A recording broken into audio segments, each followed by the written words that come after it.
Bismillahirrahmanirrahim. Assalamualaikum warahmatullahi wabarakatuh. Alhamdulillah wassalatu wassalamu ala asrafil anbiya'i wal mursalin Sayyidina wa habibina wa maulana Muhammadin wa ala alihi wa sahbihi wa man tabi'ahum bi ihsanin ila yaumiddin. Amma ba'd, fa inna asdaqal hadis kitabullah wa khairal hadi hadi Muhammadin sallallahu alaihi wasallam wa syarrul umuri muhdatsatuha wa kullu bid'atin dhalalah wa kullu dhalalatin finnar. Allahumma anfa'na bima 'allamtana wa 'allimna alladhi yanfa'una wa zidna ilma.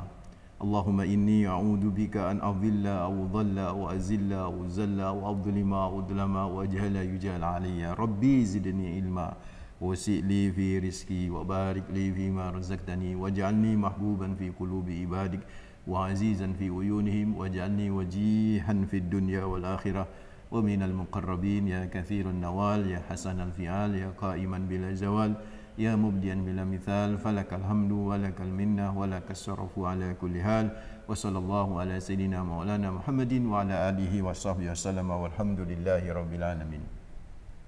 Saudaraku ikhwatuddin fillah, mitra muslim yang insyaallah selalu dijaga sama Allah rabbul alamin. Alhamdulillah. Pertama, kita panjatkan rasa syukur yang mendalam, terus menerus kita haturkan hanya kepada Allah rabbul alamin dengan selalu berucap hamdalah alhamdulillahi rabbil alamin. Yang kedua, salam dan salawat terus kita persembahkan kepada manusia terbaik, pemilik pribadi yang sempurna, teladan abadi bagi kita Rasulullah Muhammad sallallahu alaihi wasallam, dengan ucapan Allahumma shalli ala sayyidina Muhammad wa ala ali sayyidina Muhammad. Semoga salam dan salawat kita bisa menjadi amal soleh kita dan kelak bisa menjadi syafaat bagi kita di hari akhir. Amin ya rabbal alamin. Ikhwatuddin fillah, mitra muslim yang insyaallah selalu dijaga sama Allah rabbul alamin, masih melanjutkan kajian kita yang bertema semua yang berlebihan itu tidak baik. Hiduplah sehat ala Rasulullah Muhammad sallallahu alaihi wasallam. Mengambil spirit dan motivasi Al-Quran surat Al-A'raf ayat 31. Di situ Allah berfirman, ya bani Adam khudhu zinatakum 'inda kulli masjidin wa kulu wasrabu wa la tusrifu innahu la yuhibbul musrifin. Sebagaimana yang kemarin sudah kami ulas ya, mitra muslim hafizakumullah, ayat ini di surat Al-A'raf ayat 31 ini sangat luar biasa spirit dan motivasinya bagi kita untuk hidup lebih sehat gitu loh, mengikuti Rasulullah Muhammad sallallahu alaihi wasallam.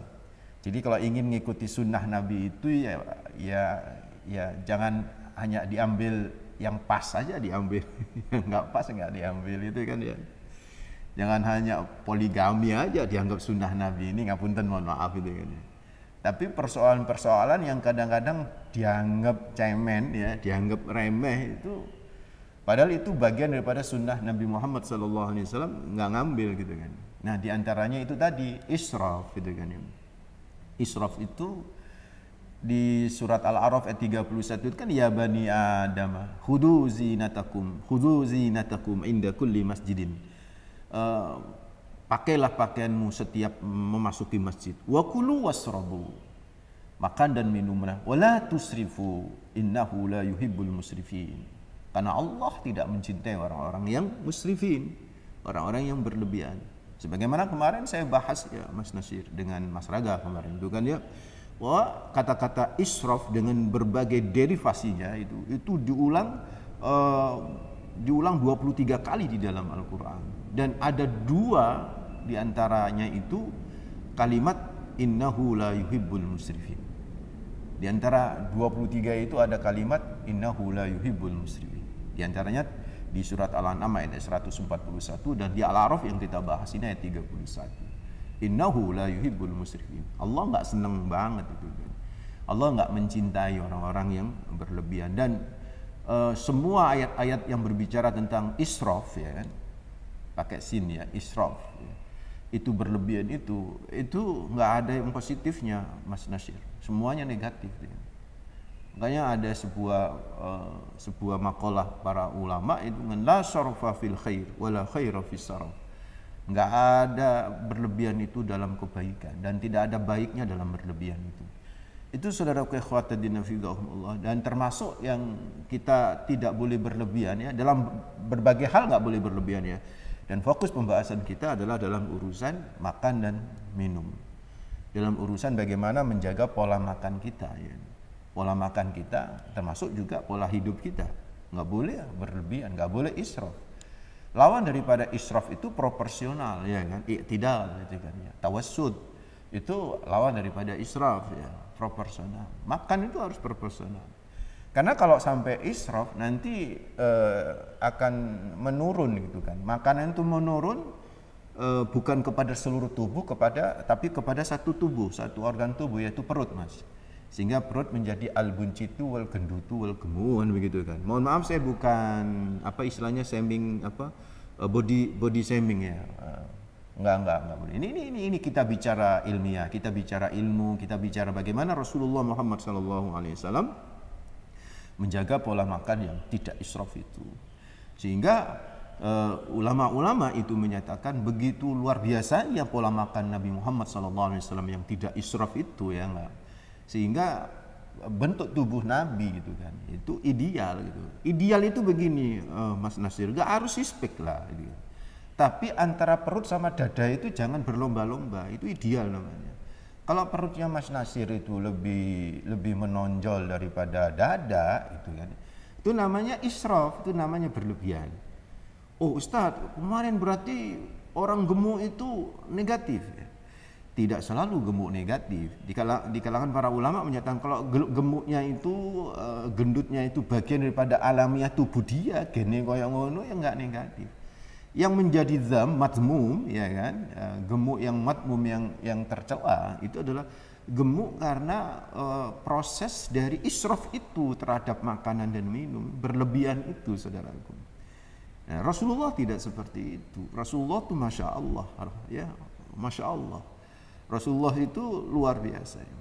Sampai-sampai nanti baca di artikel ya, Dr. Wahbah Az-Zuhaili sampai menyatakan, menukil sebuah makalah para ulama salaf itu bahwa Al-Quran surat Ali Imran ya, Al-A'raf yang kita bahas ini, Al-A'raf 31 itu ujung ayatnya wa kulu wasrabu wa la tusrifu innahu la yuhibbul musrifin.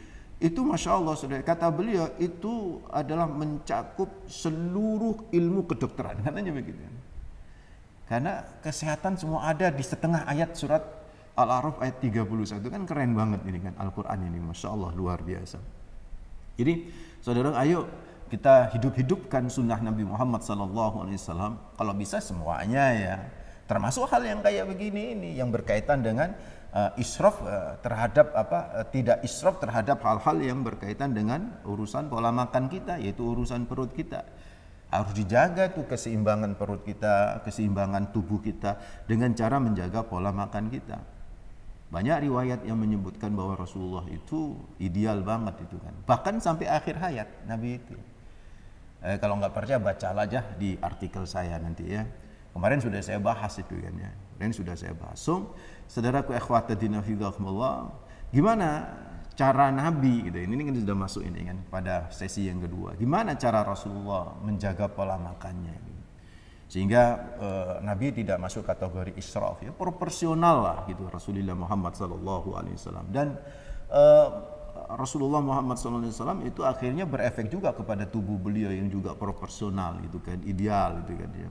Saudaraku ikhwatuddin fillah, ada empat yang sempat saya gali dari berbagai referensi bagaimana mestinya saudaraku ikhwatuddin fillah, bagaimana mestinya kita ini menjaga pola makan kita ya, supaya benar-benar ideal gitu kan, tubuh kita ideal.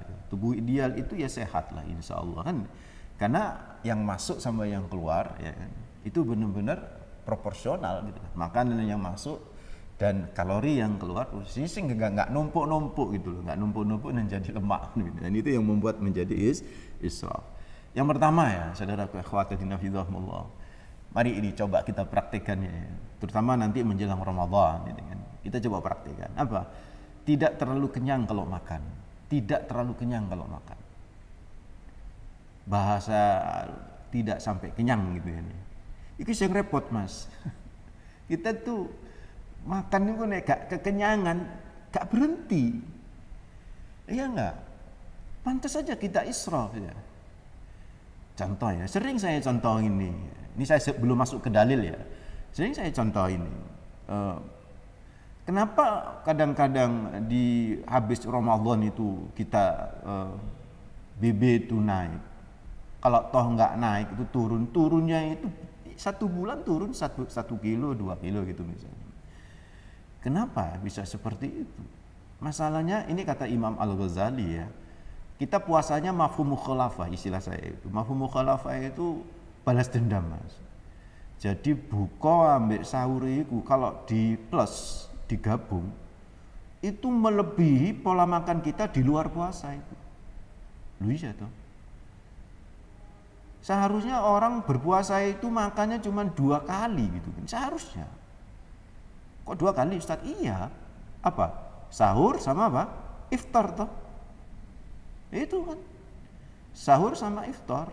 Udah 2 macam. Beda kalau di luar puasa kan kita makannya 3 kali toh. Ada pagi, ada futur ya kan. Ada ghoda, terus ada apa lagi? Ada asya gitu kan ya. Kan begitu kan. 3. Nah kalau puasa kan ya yang namanya puasa, yang namanya pelatihan jiwa, pelatihan fisik, ya pelatihan batin ya. Ya harus ngurangi dong. Nah kita enggak. Kita puasa malah 4 Mas makannya Mas. 4 kali. Pertama apa? Pertama takjil. Takjil. Mari takjil baru iftar. Jadi dibedakan antara takjil sama iftar kalau di Indonesia loh ya. Buktinya ada orang nyumbang, aku nyumbang takjil saja dia kan.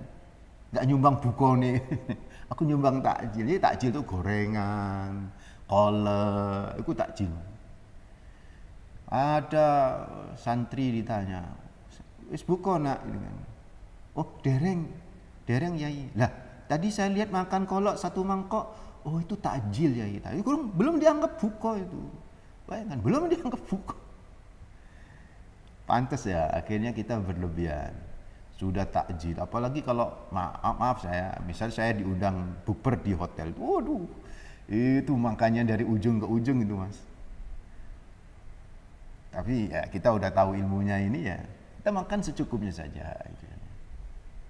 Secukupnya itu beda-beda, ngeles juga itu orang-orang.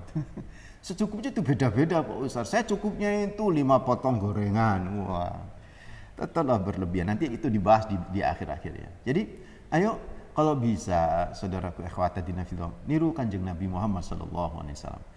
Ada sebuah hadis, sekalipun hadis ini riwayatnya diperselisihkan oleh para ulama gitu kan. Tetapi konten hadisnya itu sahih gitu loh. Apa kata Nabi Muhammad SAW? Ketika ada seorang tabib yang nggak laku di Madinah, tabib itu hadiah dari Mesir gitu kan ya. Terus disuruh praktek di pojokan kota Madinah, nggak laku-laku Mas. Kenapa? Gak ada orang sakit di kota Madinah, sehat selalu. Kan Nabi itu kan sakitnya menjelang wafat saja. Itu pun konon riwayatnya karena Nabi sempat diracun kan gitu. Bukan karena sakit alamiah itu. Jadi jarang ada yang sakit sehingga akhirnya lapor sama Nabi, ya Rasulullah ini nih, saya ini praktek tabib di sini kok nggak ada yang jadi pasien saya ini, kok sehat-sehat orang di sini. Apa resepnya? Nabi langsung berkata, ini hadisnya diperselisihkan ya, ada yang mendhaifkan hadis ini. Nahnu qaumun la na'kul hatta najua wa idza akalna la nashba. Kata Rasulullah Muhammad sallallahu alaihi wasallam, nahnu qaumun. Kami ini satu bangsa, satu kaum, satu komunitas, la na'kul hatta najua. Enggak makan sebelum lapar. Jadi kita ini kata Nabi baru makan kalau lapar gitu ya. Wa idza akalna, kalau sudah makan la nashba, nggak sampai kenyang gitu. Hebat kan? Ini pola makan yang luar biasa loh. Dan ini dah puasa gitu loh. Puasa itu kan kita makan kalau lapar Mas. Loh iya kan? Wong buka itu lapar itu ya. Wong buka itu kerikil hitam dianggap kayak brownies Mas. Saking laparnya gitu kan ya. Kerikil itu loh dianggap kayak brownies gitu kan. Bayangan halunya itu kan, saking laparnya gitu kan. Jadi saudaraku ikhwatadina fillah, saya luar biasa merenung hadis ini ya kan. Konten hadis ini, matan hadis ini luar biasa. Waduh, bisa nggak ya kita ngamalin? Kita ini berhenti makan sebelum kekenyangan. Beda sama Nabi. Nabi berhenti makan sebelum kenyang. Kalau kita akhiran kekenyangan, pakai awalan ke, baru kita berhenti. Sudah al-kelempoku wal kekenyangu, baru kita berhenti makan. Sehingga akibatnya males, terawih males. Yang ngono iku, karena mangane wake terawih bolak-balik kan begitu tuh. Kata Imam Syafi'i itu orang kalau sudah kekenyangan, terus udah perut besar, itu udah malas beribadah. Imam Syafi'i itu gurus. Imam Syafi'i itu ideal, saudara. Ya mohon maaf, ini agak sensi juga ngaji ini ya, motivasi ini ya. Terutama akan merasa tersinggung orang-orang yang gemuk. Sebenarnya nggak usah tersinggung menurut saya, itu menjadi pelajaran. Saya awalnya gemuk ini gitu kan ya. Terus kemudian ngikutin pola makannya siapa, Zaidul Akbar gitu kan. Saya mendengarkan kajian, wah keren juga ini bisa dipraktekkan. Ya alhamdulillah ada. Dan akhirnya saya coba gali-gali, wah ini motivasinya Al-A'raf 31 itu benar, saudara. Jadi ayo yang pertama usahakan kita jangan sampai kekenyangan dalam hidup itu. Bahkan kalau bisa bukan kekenyangan, jangan sampai kenyang dalam hidup itu. Senantiasa lapar saja itu. Itu yang berat, Mas. Itu yang berat. Dan secara jasman, secara batin itu orang kalau dalam kondisi lapar terus itu kan ya. Ya bukan kelaparan loh ya. Kalau kelaparan nggak boleh, bisa berbahaya bagi tubuh kita. Itu kata Rasulullah, inna syaitan yajri min bani adama majardam fadayku majariyas syaitan ay majariyahu bilju. Kata Rasulullah Muhammad SAW, persempit jalannya setan. Setan itu berjalan di peredaran darah kita. Dan setan itu agak susah berjalan di garis peredaran darah kita itu ketika kita dalam kondisi lapar. Dan puasa itu mempersempit jalan setan. Membuat setan terbelenggu itu pas waktu kita puasa.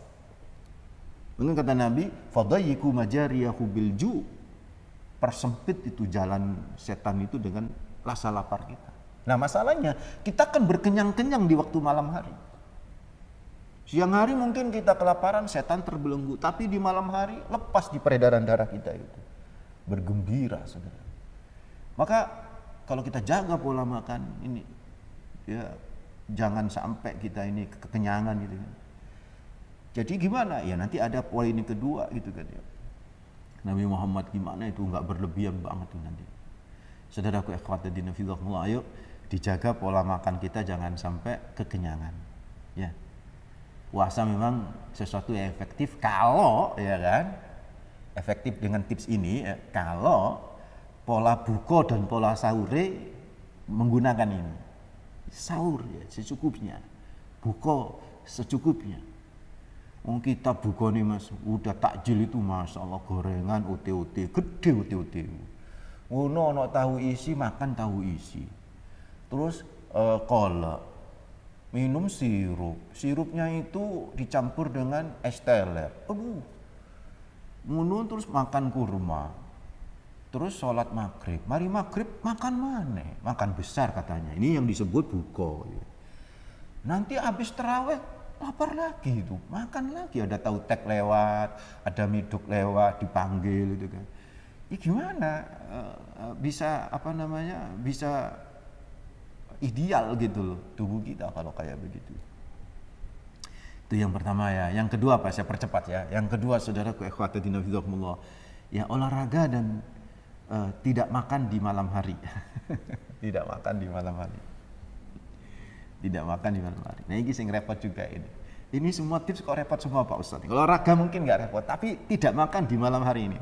Saya tidak makan di malam hari ini, Mas Nasir, itu ketika saya ngajar Bulughul Maram itu ada hadis yang keberapa itu kan ya. Di Bulughul Maram disebutkan ini, idza quddimal 'asya fabda'u bihi qabla an tusallu salatal maghrib wa la ta'jalu an asyaikum. Kata Rasulullah Muhammad SAW, ketika dihidangkan makan malam, fabda'u bihi qabla an tusallu salatal maghrib. mulailah makan sebelum sholat maghrib. Terus saya kaitkan dengan mungkin Mas Nasir pernah dengar makalah begini, al-asha qoblal isya. Pernah dengar itu kan? Al-asha qoblal isya. Asya itu kan makan malam, tapi usahakan qoblal isya, sebelum isya. Jadi istilah teman-teman medis itu antara makan dan tidur itu selisihnya 4 jam. Jadi habis makan jangan langsung tidur. Supaya apa? Kalori yang masuk itu kebakar gitu loh. Kalori yang masuk itu kebakar, saudara. Kalau orang-orang di negeri Syam, di negeri saya Mas Raga, Syam, Sampang Madura, itu makannya tuh nasi segini nih, Masya Allah. Tapi kan habis makan dia nyawah gitu kan. Alandu kalau dalam bahasa Madura itu. Alandu itu ya pergi ke ladang, kerja keras itu. Kebakar tuh. Ya tetap ideal gitu. Tetap ideal. Nah kita kerjanya di meja seperti para ustadz. Itu kan cuma aktivitasnya ya duduk saja.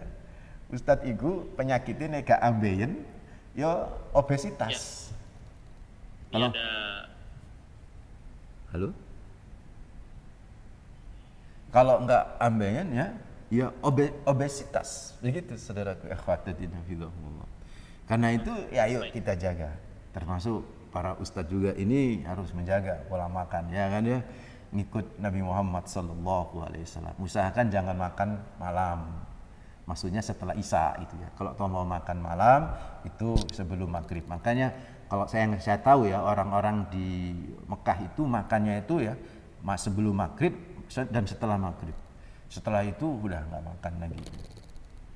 Kalau toh makan setelah isya itu masih beraktivitas gitu kan. Masih sholat sampai tengah malam begitu tuh. Jadi ya secara akademik itu kebakar itu kalori itu kan ya. Yang ketiga, saudaraku akhwatidin hafizahumullah, banyak minum air putih gitu kan. Saya itu heran Mas Nasir itu kan. Saya itu heran. Kenapa ya? Itu kok ada begini ya. Berbukalah dengan yang manis-manis itu.